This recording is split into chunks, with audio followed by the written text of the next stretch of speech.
Okay, we are about to get started. I know we've got a couple more people joining a little bit later here.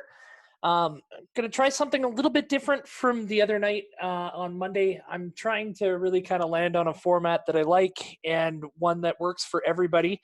Again, I'm gonna encourage everybody online and everybody who is in the group chat. Feel free to ask questions. I really want this to be interactive, and I really want to cover what you guys want to be talking about. I have a bit of an idea of what I'd like to accomplish, and then we can go from there. I'm also going to be taking suggestions on what other topics you'd like me to cover as we go through with this. The intent is to do this from now on Tuesdays and Thursdays at 7 o'clock. If the demand is higher, I can try to do more than that, but as of right now, that's what I think we're going to go with. So today I wanted to talk about, let me get my screen up. I wanted to talk about zone coverage. Okay, so what I mean by talking about zone coverage today, we're going to go into what you need to know about zone coverage, how you can tell it's zone coverage, and what our reads are. Okay, so this should run about 45 minutes, depending on how many questions I get. And like I said, I really want you guys to ask some questions and go from there. So that is today's topic, zone coverage. So you quarterbacks, you're going to get a little bit more. I apologize to the linemen. Next week, I promise I'll cover zone running and schemes like that. Sorry, I've got a couple more people that I'm just adding to the meeting. Perfect. So that's today's agenda. We're going to talk about zone coverage and intro. We're going to talk about pre-snap motion. I'm going to show you how we can use pre-snap motion to tell what the coverage is and really give us an idea of what the defense is going to be running about 10 minutes prior to, or 10 seconds prior to the actual play going off. The next thing I want to talk about is a DB contour. So if pre-snap motion doesn't give you what you're looking for, where the DBs are standing and where the, sorry, I just trying to get some more people logged in here.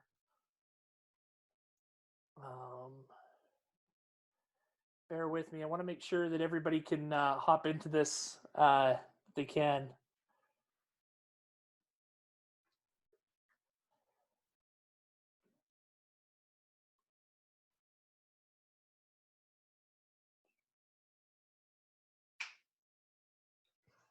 Okay, yeah, there's a couple more people joining here. All right, so where I left off was talking about DB contour, and then we're going to talk about DB movement. This is our first during the play read. And number 5, we're going to talk about radical routes and how they can help you. So that is what we're covering today. So let's hop right in. When we're talking about zone coverage, okay, what that means is that players are responsible for an area and not a man. So in man coverage, you're going to see one person focusing on each receiver. They lock in. Man coverage is exactly what it sounds like, man on man, right? Zone coverage, players are going to be more responsible for an area of the field as opposed to a particular person. Once people come into their zone, they will pick that person up, but they are not locked into one individual receiver. The advantage of this from a defensive point of view, it allows less defenders to cover the offense. If you have 3 guys and you have to cover with them 3, it's one less guy that we're going to be able to be using to put pressure on the quarterback. It also confuses offenses and quarterbacks. How many times have you seen a quarterback throw a perfect corner route and only to have it picked off because the corner drops into that zone? What I like about zone coverage from an offensive point of view is it creates windows and holes for offenses to exploit. This is a really good defense for players who might not be the biggest player in the world or the fastest player in the world to find a way to contribute to the team, okay? Because this is more about playing smart as opposed to playing big, okay? You don't have to be a star athlete to be good in zone coverage. If anybody has been following the Stampeders for as long as I have, one of the best receivers at zone coverage was Brett Ralph. Small, relatively slow compared to the rest of the pros, but he was always in the right place, always at the right time, always sitting in the window and making a play. So that's what we're going to look at today. So first thing I want to talk about when it comes to zone coverage are, I've got some more here too. So it's cover 3 is our most common at our level, and corners and safeties split the field to cover the deep 3. So we have 3 guys covering the deep parts of the field. Halfbacks are usually responsible for the flats, and linebackers cover hook to curl. So let's show you what I'm talking about here. I'm just going to pull this over. Okay, we'll go full screen, and I'm going to pause it here. Okay, so this is a play we saw the other night, if you guys remember. Okay, so as we can see here, we have a defensive back who's off the line of scrimmage, 6 yards back.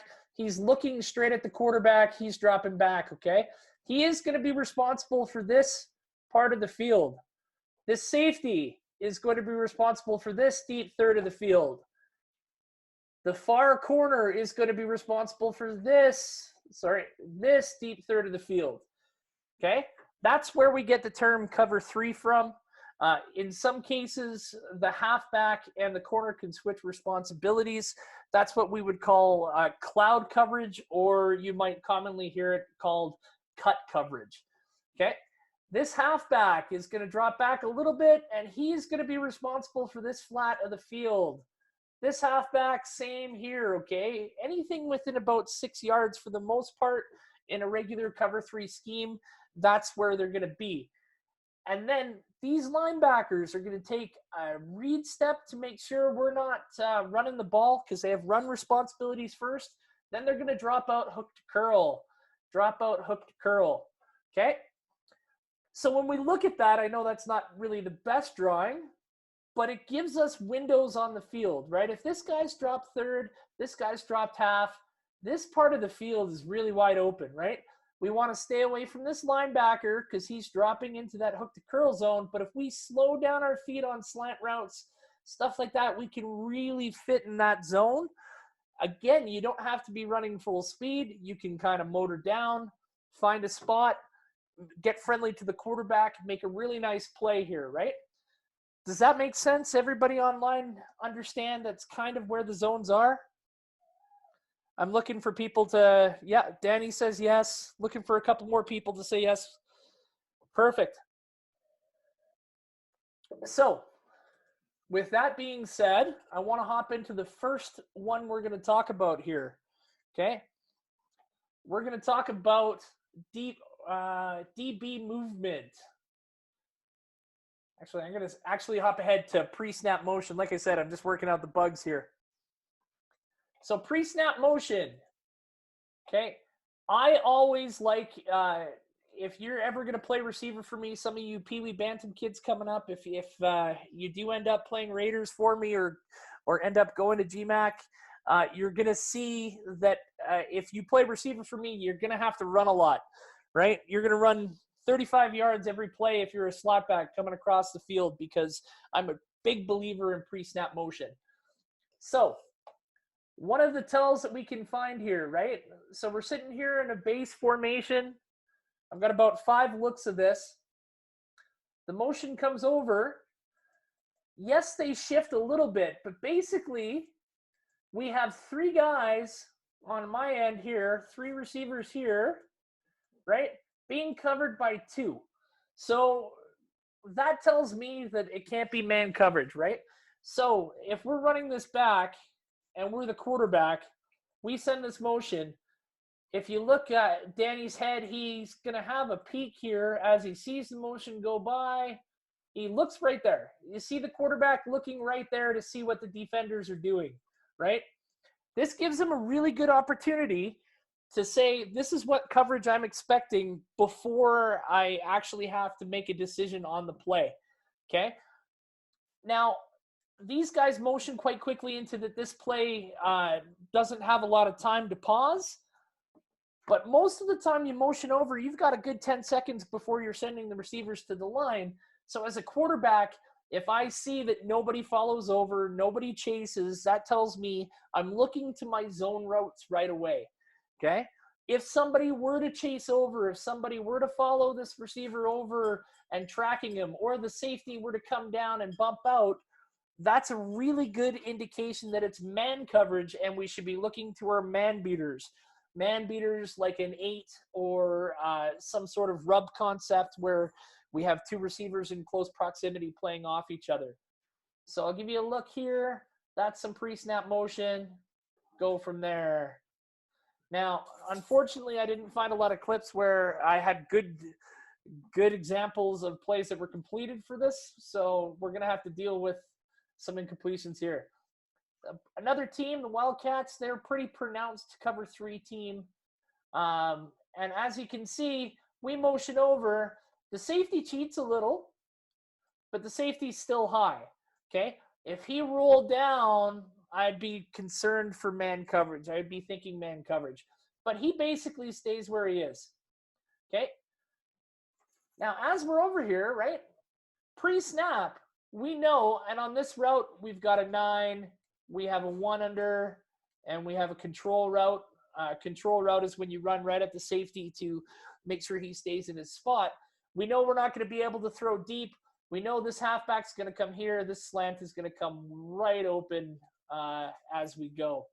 Now, we don't really complete the play here, but as you can see right here, this receiver does a really good job of kind of settling in, right? If he keeps continuing in, he's going to have a linebacker who's starting to flow hook to curl to come and get him, okay? And that could be a tough shot. So if you're running into zone coverage, be aware that that hook to curl linebacker is coming for you. So that's a little pre-snap stuff, right? Now, we make a nice catch there, right? Nice, easy 5-yard take. Yes, we didn't get the big play here, but there's nothing wrong with nickel and diming all the way downfield. I'll take 2nd and 6 any day of the week. Let's look at some more pre-snap motion, different team, okay? We're going to watch this motion over, okay? And this is a good example of having some time here too, right? We motion over. Right about here, our quarterback, he's looking, you see his eyes here, he's looking at these two guys right here. He notices that nobody's motioning over, so he immediately starts thinking zone, right? So right here, he can make that throw, and we get a nice little play here, right? I'm going to run this back. The receiver knows right here, this was a pretty smart receiver too. He knew that when he didn't see somebody chase over, his job was to sit. And he sits right there, makes a nice play. Now, if it's man coverage, he's going to have to continue that through, and we're probably not going to look to him to complete the ball. Okay? Another example here.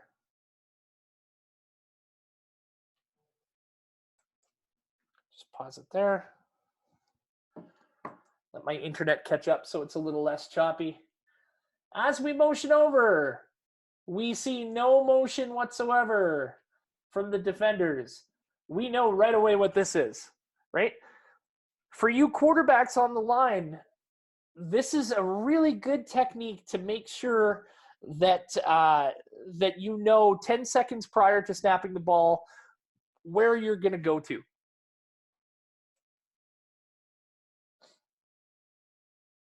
Right? Don't make the best of throws. I would have thrown to the wide out there, but still, that motion shows you everything you need to know. I believe we've got one more here.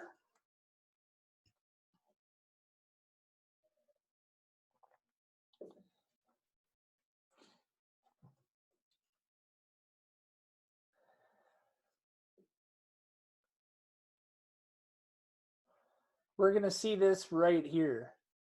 As he motions over, again, this quarterback was really smart. This a couple years ago, a kid named Josh. He is watching. You see his head focused on these two guys. He's taking advantage of the time he has. He's calm. He's relaxed. He's in control. He knows right here that he's throwing the slant. He knows right away that he's throwing it under here, right? He decides to throw deeper because the safety bails a bit. But again, if we're watching the wideout here, look at how slow he starts to run here.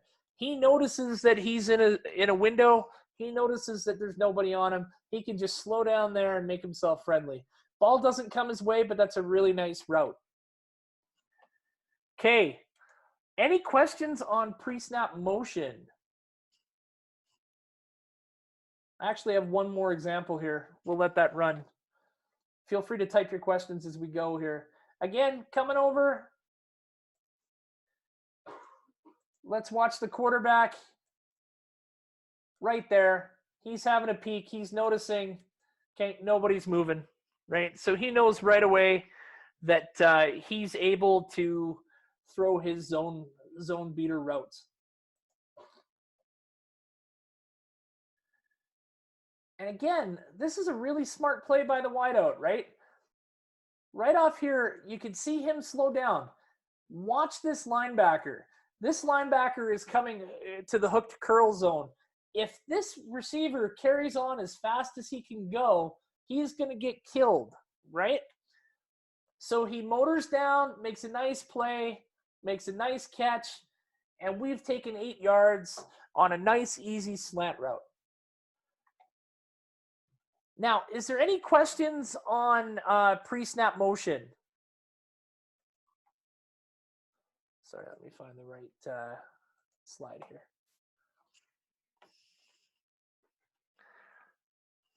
Yeah, Coach Tyrell asked, because I'm putting these up on YouTube, I realized the chat isn't there. So Coach Tyrell asked, have teams started to roll coverages to show man, but play zone?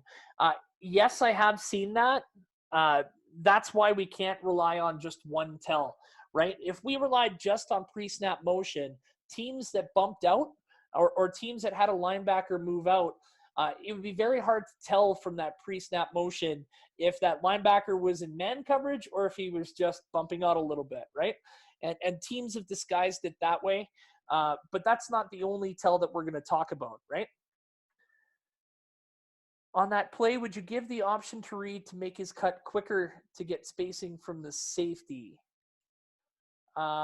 Which play were we talking about? The last one, Danny? Okay, let me roll it back. Let's have a look.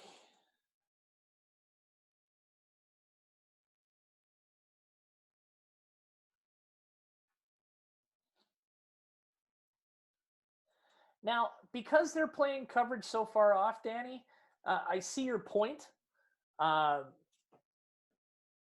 that particular route, he would only, in my mind, he would only come open if the safety was back far. In this case, I would have Reed kind of slow down a little bit here and catch it, but we don't see safeties usually play that far off. They usually adjust to that. But that's why it's called a control route. That safety either gives him a lot of space or it's right there and we hold him to the third of the field, right? Reality here is if this is a man coverage thing, we want this guy to get the ball because it's a big play and we want Reed to make sure the safety in a cover 1 scenario or cover 0 scenario is controlled. In cover 0, he would become the hot route and go from there. Does that make sense? Cool. Okay, let's move into our next pre-snap read that I wanted to talk about. And we'll go back to DB contour is the next one I want to talk about. So DB contour is important, right? So this goes back to Tyrell's question about rolling coverages and having teams not necessarily adjust to the pre-snap motion in the way you'd expect, right? Just one read isn't going to do it. So the second read that I like to look at, because it's pre-snap, right? This is another pre-snap read. It is not during the play. It is that 10 seconds before is DB contour. So what I'm looking for is where the corner is looking.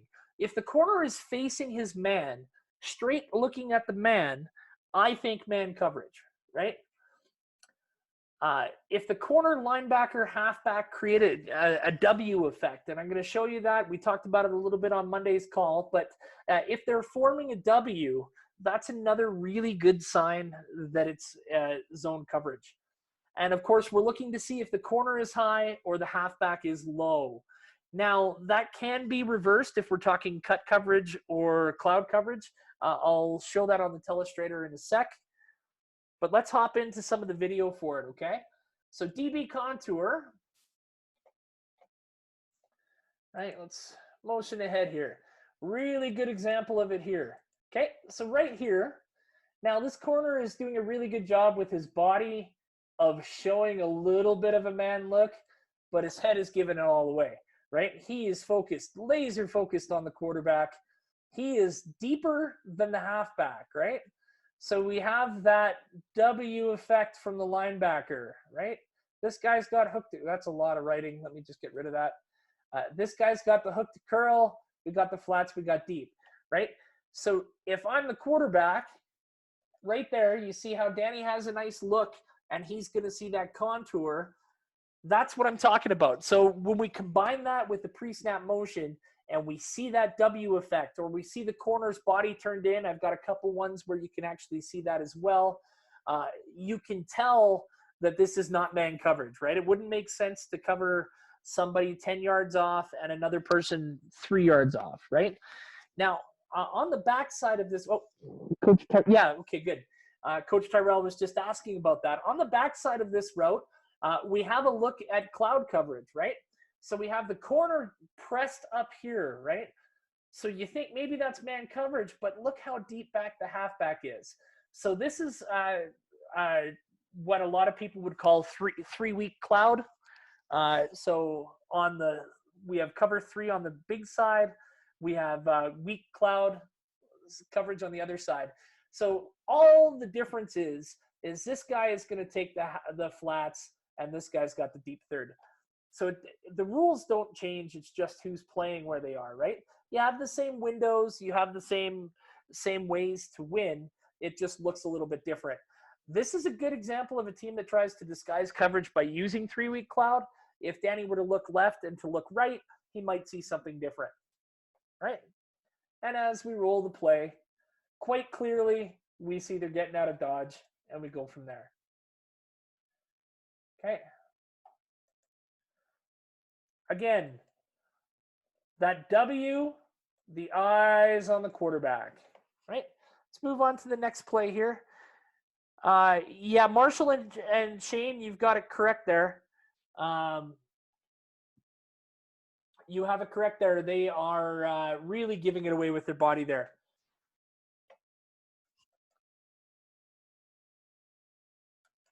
And Tyrell, I think they actually kind of messed that up and just didn't want to get burnt deep, but we'll see. I've got a couple more clips of the Wildcats, so we'll see how it turns out. Okay, Wildcats again here. Another great example of that contour. So here's what I'm talking about by that V, right? See what I'm talking about here? That to me tells me right away that we're expecting some sort of zone coverage, right?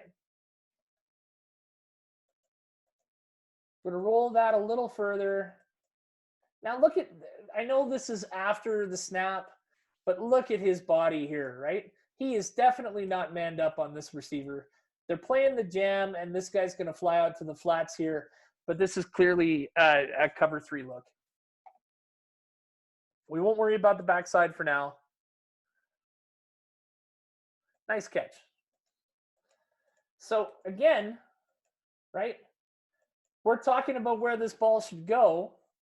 Danny had to throw it a little bit faster than I would have liked because we had a bit of protection issues up front. But he throws the ball right where only Ty can catch it. We had Blaze open in the middle after the jam, but again, we're looking to find that window and sit in it. Okay, another one. Now this is against the Mavericks again, right?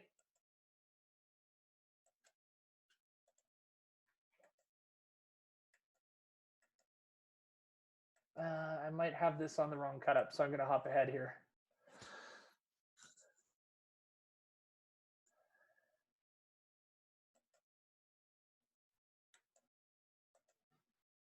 Sorry, I have this on the wrong one. So we're going to leave DB contour there, and I'm going to come back to those plays on another look because that's something completely different. Next, I want to go to DB movement. Any questions on contour? Does that W make sense? Does the body language make sense? Where the quarterbacks are looking, everybody understand that? Now, any questions on contour?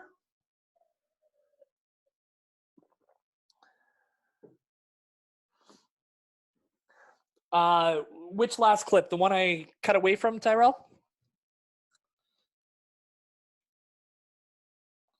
Yeah, I'm going to get back to that. That was showing something else. That wasn't looking exactly what I wanted to look at, and I don't want to ruin that. So I'll get back to that in a second. Okay, so now we're going to hop into DB movement, okay? So this is actually after the snap or just at the snap, okay? The reason why I went with pre-snap movement and contour, and I like those as your tell first, because those are pre-snap tells that actually give you a couple seconds to think about it. The next two things I want to talk about are ones that happen after the snap. So they're a little bit trickier for a quarterback to make a decision based on, but they do help you tell what the coverage is, right? Coupled all together, we should be able to tell coverage on pretty much every route. Yeah, if the DBs don't move to cadence, I'm going to get to what that quarterback read is in a second. That's Brent's iPhone, I believe, is asking the question. So we're going to get to that in our fourth topic, okay? So stand by for that one. I'll put a pin in your question. So let's go to the video for this. And DB movement here.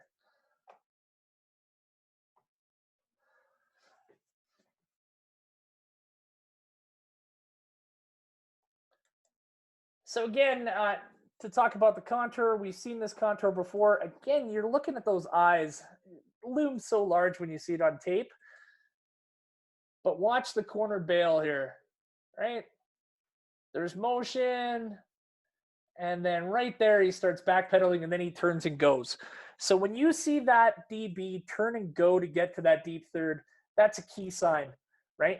His head is looking straight at the quarterback. He's not following the receiver. You can see right there, and he's getting to his zone, right? Remember, his job is to get as deep as possible and make sure he doesn't get beat deep. And so on the snap, he doesn't go. So, Brett, this is actually a good a look at what you were talking about, because he doesn't really bail until the ball's snapped. So that's actually a pretty good example of the question you just asked. I've got a better way to read it, but sometimes people don't move until the ball snapped. Can everybody hear me? Sorry, I lost my connection there. See everybody back? Perfect. Awesome. Okay, let's hop back into it. We were talking about DB movement, corner leaving early. Here we go. So again, you saw that DB turn, get out of dodge. He's about 10 yards away from the play at this point. Okay, moving along to the next clip. Again, coming up against the Wildcats here, right? Now, this is not cover 3. This is a bit of a different look, but watch the safeties leave, right? They're already at about, I'd say about 15 yards, and they start bailing right away, even before the snap there, right? At this point in the game, we had started beating them pretty deep, and they didn't like that so much, so they went to a cover 2 sort of look, and they were dropping guys back deep. but that's a good pre-snap look from there. Okay, next one. Watch this corner right here. He turns and drops right away. We have cut coverage on the bottom here. We've got a jam. Everybody's in back pedal, right? Matthias, is it Mateus asked, is this man, are you talking about the previous one? Yeah. Okay, let's go back to the previous one. That's a good point. It is man coverage underneath, but you've got two people responsible for the deep. They're playing half the field. So Tyrell says it correctly. It's two man under. But you also need to be aware that it's two safeties playing zone, right? Those two guys deep don't have any sort of man responsibilities. They're just not supposed to get beat deep. So they're splitting the field in half, right? In effect, they're covering air at some point. Perfect. So let's move into the next one.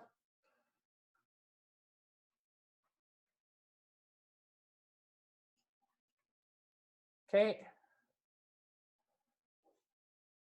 Right. Still that kind of man under look, but you still have those high safeties. You still have, yeah, actually, you're 100% right. So if they do have an extra DB in the backfield, or if they start playing man, it is a really good time to run the ball, right?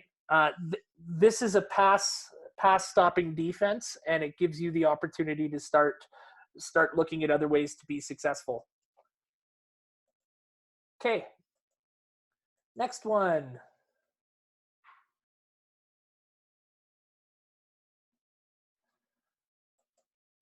Okay, we still have that same two high safety look. They're backpedaling. Watch this guy in the back over here. He is gone, right? Yeah, absolutely. So Tyrell pointed out we'd run a lot of screen passes in this look and a lot of crossing passes versus two man under. One of these days, I'm going to talk about man coverage and what I like against man coverage. But yeah, we would run a lot of screen passes in this because it's really a linebacker who has to come out of the mix to make those kind of coverages work. And it was exactly the game plan here. We ended up running our zone read option against them for the rest of the game and to a lot of success. Okay, and I believe that's the start of this loop. So I'm going to talk about one more thing, and then I'm going to open it up to any questions. And the last one I want to talk about is radical routes. So I hope some of you are familiar with this term. For those of you who play Pee-wee to Bantam, you might not have heard of this before.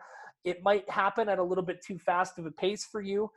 But as you start getting into midget in high school, and especially into college and university, junior ball, radical routes become a really good sign, right?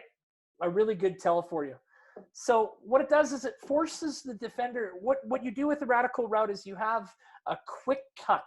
So it's either an in-breaking route or an out-breaking route. And what it does is it forces the defender to declare a coverage early. It gives you a clear read to the QB. I call it our last read because if you haven't made the read by this point, you're probably getting sacked, okay? But this is the last clue of what kind of coverage it is, right? And I know that might not make sense, so I've got some cut-ups to show you what I'm talking about here. I've got I got 4 plays, 2 plays each. So this is our 4x1 set, okay? And I want you to watch this linebacker here, okay?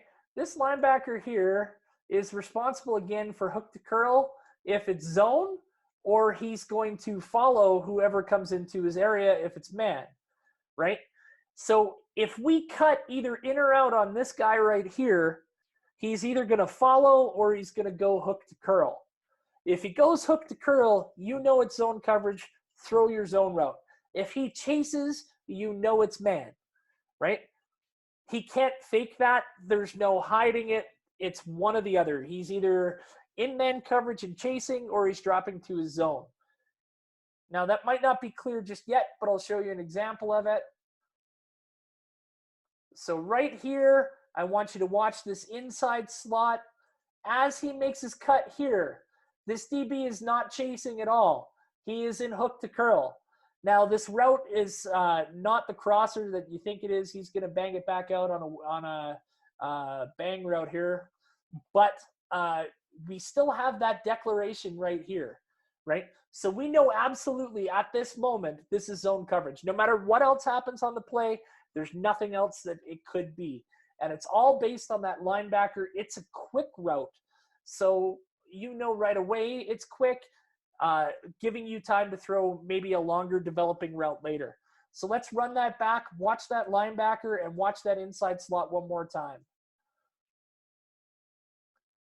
For the coaches who are watching on this, if you're playing teams that disguise coverage well, or run a lot of combos, or are a combination between man and zone, it always helps to have a radical route concept. You can do it with a running back. You can move a running back up here.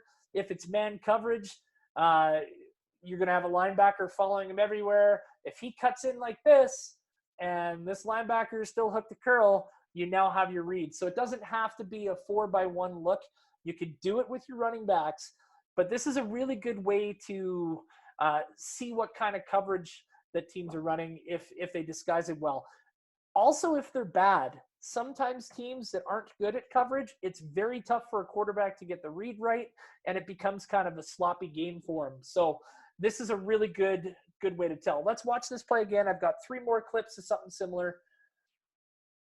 Right? Coming in, right? That linebacker waits for him actually to get in the zone. And then, again, we had a pretty smart quarterback that year. This Duncan Little played out in Langley for a bit. He knew that now, because it's zone, we're layering the safety, and the safety either goes deep or goes shallow. We took the shallow route.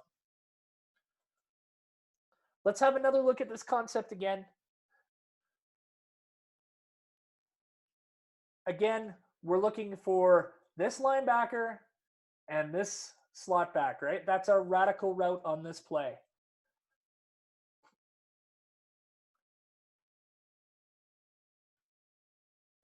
Okay, what's the coverage? Look into the chat line here.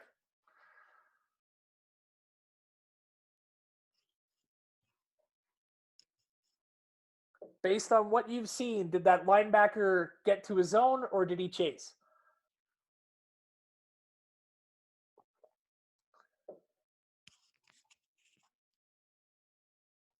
You're darn right, Danny.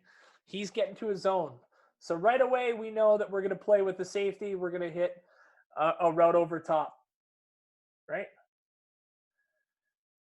Right. Then as you can see, because Duncan has that read, he knows that he's going to one of 2 routes, right? This play is actually not designed to be a deep ball play. This is designed to be a man beater and run crosses, right? Because if we run this cross really well, you can see on the backside, this guy's chasing his guy. You can see the bubble. But right here on the front side, we're looking at zone coverage. That makes sense?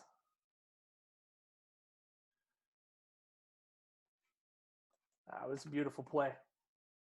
Nobody asked me how that game turned out, please. Okay.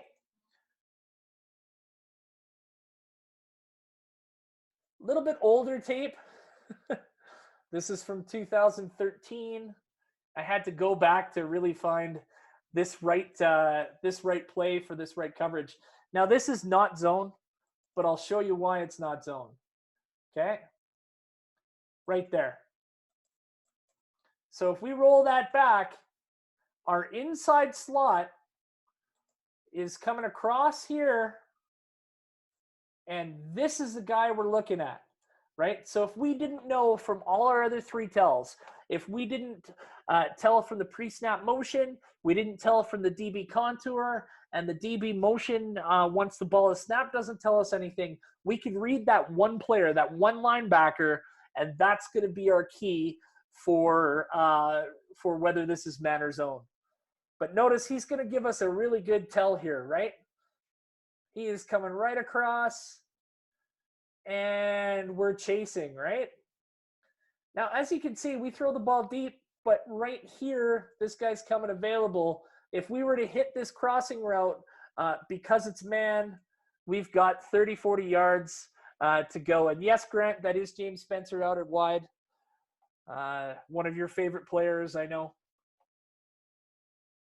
That makes sense? So that's what we're looking for from that coverage. I'll show you it one more time, and then I'll show you one more clip.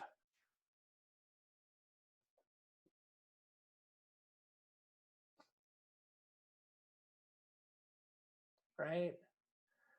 As we roll it, coming right across the middle, the linebacker is clearly in chase mode, and we have zone cover. We have man coverage. Right? One more shot at this one.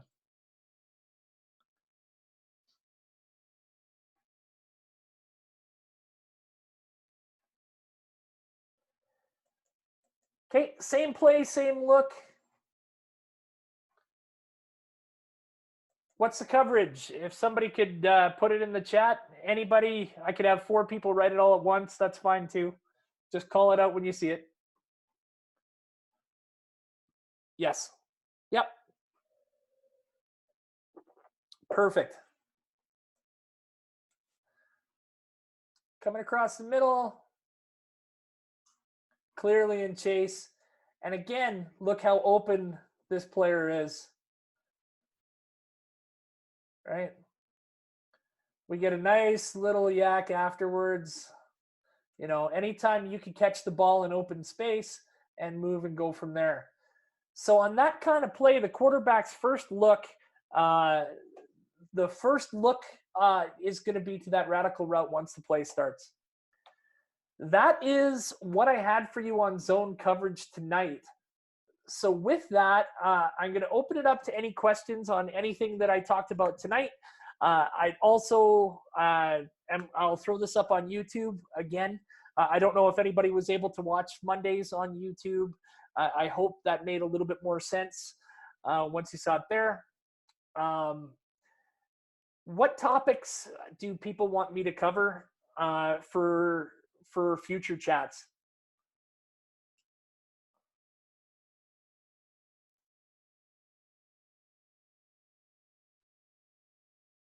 RPOs, okay, I can definitely have a look at those. I was thinking zone reads as well. And I'm going to do other types of zone coverages. Yeah, I'm trying to find better clips, Danny. Unfortunately, a lot of the tape I have is either 1, 2, or 3, so I can't get a lot of good combo coverages, but I'm scouring for film as we speak. Yeah, I'm going to look at some zone options for you. I also want to do a class. I think next Tuesdays is going to be on zone running. So Peter, Caleb, that should answer some of your concerns. And then we could go from there. All right, everybody. That is all I have for you. So if there's no questions from the chat line, that is today's class. So thank you very much for attending. If anybody has any questions, feel free to reach out. I'll have this on YouTube by tomorrow morning. Okay, thank you very much.